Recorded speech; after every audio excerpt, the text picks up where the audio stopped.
ఎడారిలో జలధారలు. రచన doctor K Job Sudarshan. చెట్లు లేని మెట్టల్లో నదులు ప్రవహించెను, కొండలోయల్లో ఊటలు ఉబికెను, ఎండిన ఎడారి నీళ్ళల్లో జలధారలు పారెను. మనుషులకు చేసినట్టు కాక ప్రభువుకు చేసినట్టే. ఎఫెసీ 6:7. సముద్ర తీరాన ఉన్న కొండపై 3 చెట్లు ఉండేవట. ఆ సముద్రంలో ప్రయాణించే పెద్ద పెద్ద ఓడలను, ఆ ఓడల్లో విలువైన వస్తువులను రవాణా చేసే చెక్కబెట్టెలను, ఆ ఓడలకుండే తెరచాప స్తంభాలను ప్రతిరోజు ఆ 3 చెట్లు చూస్తూ ఉండేవి. ఆ 3 చెట్లు తమలో తాము మాట్లాడుకునేవి. మనుషులు తమను నరికివేసిన తర్వాత తాము ఏమి కావాలో కోరుకుంటూ ఉండేవి.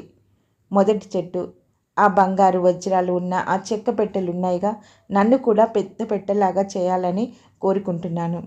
విలువైనవన్నీ నాలో ఉండాలి అనేది. రెండవది, నన్ను ఆ బ్రహ్మాండమైన ఓడగా తయారు చేయాలి, గొప్ప గొప్ప వాళ్ళంతా నాలో ఎక్కి వెళ్తారు అనేది. మూడవ చెట్టు, నన్ను ఒక బలమైన స్తంభంగా చెక్కి నిటారుగా నిలబెట్టాలి, నేను తెరచాప స్తంభాన్ని అవుతాను అనేది. కొంతకాలానికి మనుషులు ఆ చెట్లు నరికివేశారు. మొదటి చెట్టు కలపతో ఒక పెద్ద తొట్టి లాంటిది చేశారు. దాంట్లో గడ్డి, పశువుల దానా వేసేవారు. గేదెలు ఆ తొట్టిలోని గడ్డి తింటూ ఉండేవి. ఒకరోజు ఆ తొట్టిలోని గడ్డి అంతా సవరించి పైన ఒక మెత్తటి గుడ్డ పరిచి ఒక పసిబాలుని అందులో పడుకోబెట్టారు. ఆ రాత్రి కొందరు గొల్లవాళ్ళు వచ్చి ఆ పాపాయికి మొక్కి సంతోషించి వెళ్ళారు. ఏ వజ్ర వైడూర్యాల కన్నా విలువైన బాలుడు ఆ తొట్టిలో పవళించాడు. రెండవ చెట్టును నరికి ఆ కలపతో చేపలు పట్టే చిన్న పడవ చేశారు. అంతా చేపల కంపు. ఒకరోజు ఒక కరుణ నిండిన చూపులతో గంభీరమైన ఒక వ్యక్తి ఆ పడవలోకి ఎక్కాడు. కొద్దిగా నీళ్లలోకి పోనిమ్మని చెప్పి ఆ పడవలో కూర్చొని ఎన్నెన్నో అద్భుత విషయాలు అక్కడి వారికి బోధించాడు. ఎంత పెద్ద ఓడకైనా లేని భాగ్యం ఆ చిన్న నావకు దక్కింది.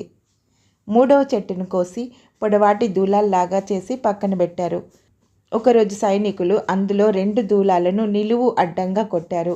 ఒక మనిషి చేత దానిని చాలా దూరం మోయించి దాని మీదే అతన్ని పడుకోబెట్టి మేకులు కొట్టి నిలబెట్టారు.